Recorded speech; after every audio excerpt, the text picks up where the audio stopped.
I know you didn't want to make it a self-help book or any Right, advice right, book, yeah.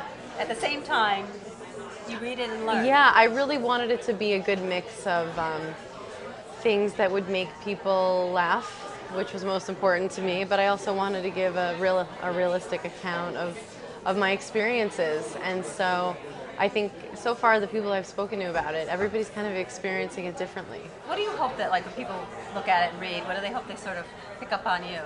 Um, I It's not so much about me, it's more I hope they have a good experience reading it. I hope they enjoy it and it entertains them and makes them feel better and laugh. Everybody who was mentioned by their real name in the book, like my parents, were shown the book. And so I said, I'll put none of it in, or you could have me cut out part of it, or you could write a response. And they were totally cool with me putting it all in. Right. So I did consult with them. What was the hardest part to write about? Because you also write about some very personal stuff, being relationships in the Right. past. I think being in an abusive relationship was really hard for me to write about, to relive that time of my life. Right. And what do you, when you, because you read it, you, the message that I got, and I think that is really important for everyone to understand, there is no stereotype to who's in an abusive relationship. Right. It's not a certain kind of woman that falls into abusive relationships. It can happen to anybody.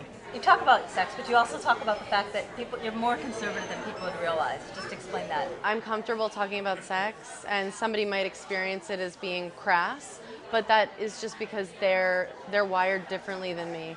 I think we should all be able to feel comfortable talking about sex. And now you also talked about Trainwreck, Yeah. and then you called it a love story to your father.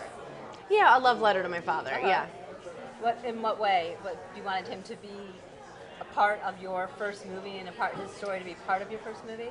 I think getting to eulogize him on camera, someone who's alive, it's kind of nice to be able to say, this is what I would say about you. And I feel like I did that in the book as well.